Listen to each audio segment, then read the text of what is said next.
राधे राधे। कल हमने कार्तिक मास का 30वां अध्याय सुना था। आज हम कार्तिक मास का 31वां अध्याय सुनेंगे।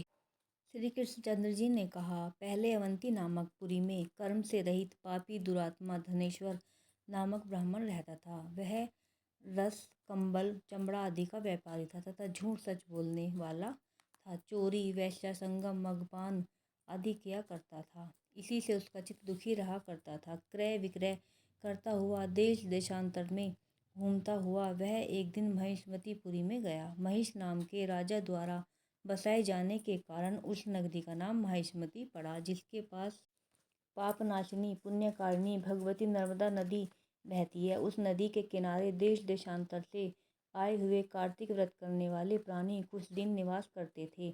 यह देखकर दुष्ट धनेश्वर भी क्रय विक्रय करता हुआ 1 मास तक वहां ठहर गया।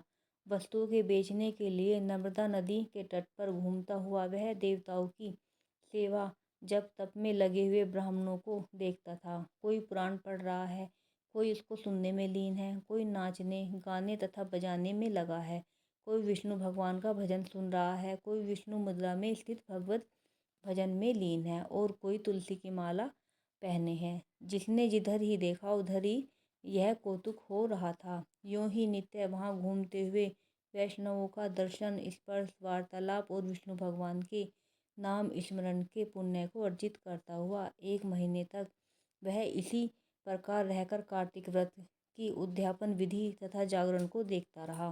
पूर्णिमा को कार्तिक व्रतियों द्वारा ब्राह्मण तथा गौ की पूजा, दक्षिणा दान और उसको भोजन आदि कराना भी उसने देखा। महादेव जी की प्रसन्नता के लिए सायकाल में दीपोत्सव देखा। त्रिपुर नामक दुर्विष दैत्य तीनों पुरों को महादेव जी ने इसी तिथि में जलाया था।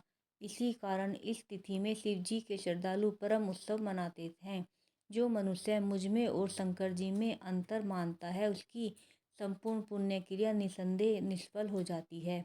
वह धनेश्वर वहाँ की पूजा विधि देखता हुआ इधर उधर घूम रहा था कि उसे काले सांप ने काट लिया, जिससे मूर्छित होकर वह पृथ्वी पर गिर पड़ा। उसकी यह दशा देखकर वहाँ दयालु मनुष्यों ने उसे चारों ओर से घेर लिया और वे उसके मुख पर तुलसी दल मिश्रित पानी के छींटे देने लगे।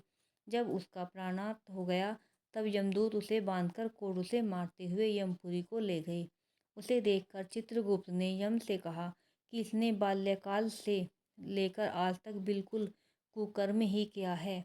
इसके जीवन काल में पुण्य का कहीं लेश मात्र भी नहीं दिखाई देता और इसके पापों की संख्या को मैं 1 वर्ष भी कहने में असमर्थ हूँ। यह साक्षात पाप मूर्ति ही दिखाई देता है। इसको 1 कल्प पर्यंत घोर नरक में रहना चाहिए। श्री कृष्ण ने कहा।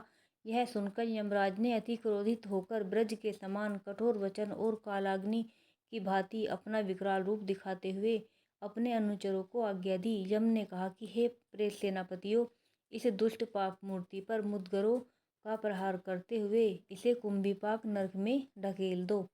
श्री कृष्ण जी ने कहा। यह सुनते ही प्रेतपति अपने मुद्गर से सिर फोड़ते हुए उसे ले गए और उबलते हुए तेल की कढ़ाई में कुंभीपाक में उसे गिराया। ज्यों ही धनेश्वर उस कुंभीपाक में नरक में गिरा, त्यों ही भभकती हुई उसकी आग सहसा शिथिल हो गई, जैसे प्रहलाद को अग्निज्वाला में गिरने से अग्नि ठंडी हो गई थी।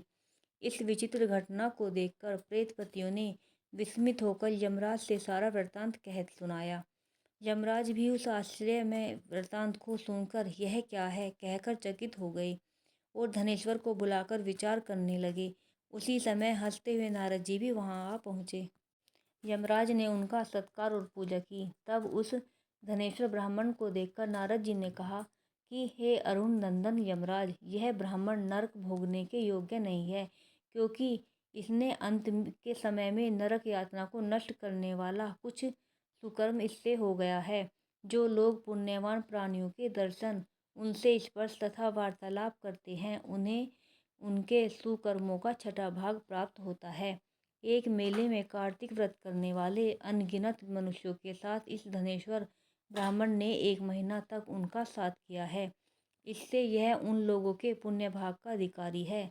उक्त वक्त व्रत करने वालों की इसने सेवा की है, इस कारण यह उनके संपूर्ण व्रत के पुण्य का भागी हुआ है। इस कार्तिक व्रत के पुण्य फल की कुछ सीमा नहीं है। कार्तिक व्रत करने वाले मनुष्य के बड़े बड़े दुष्कर्मों को भी भक्त वत्सल भगवान अपने तेज से भस्म कर देते हैं। अंत समय में तुलसी दल से मिले हुए नर्मदा के जल से विष्णु भगवान का स्मरण करते हुए वैष्णवों ने इसकी गति और क्रिया की है। इससे समस्त पापों से रहित हो जाने के कारण यह अच्छी गति पाने का अधिकारी है। और जिस प्राणी पर वैष्णवों की दया होती है वह कदापि नरक नहीं भोग सकता। यद्यपि इसके पाप पुण्य शुष्क तथा आर्द्र अग्नि अनिच्छापूर्वक किया हुआ पाप शुष्क, इच्छापूर्वक किया हुआ पाप आर्द्र कहलाता है। इसने आज तक कोई पुण्य नहीं किया, तथापि पुण्य आत्माओं के संग तथा स्पर्श से वह स्वर्ग का अधिकारी हो गया। इसी से यह पुण्यात्मा और इसे यक्ष योनि देकर केवल उस पाप भोग करने वाले नरक को इसे दिखा दो। श्री कृष्ण चंद्र जी ने कहा।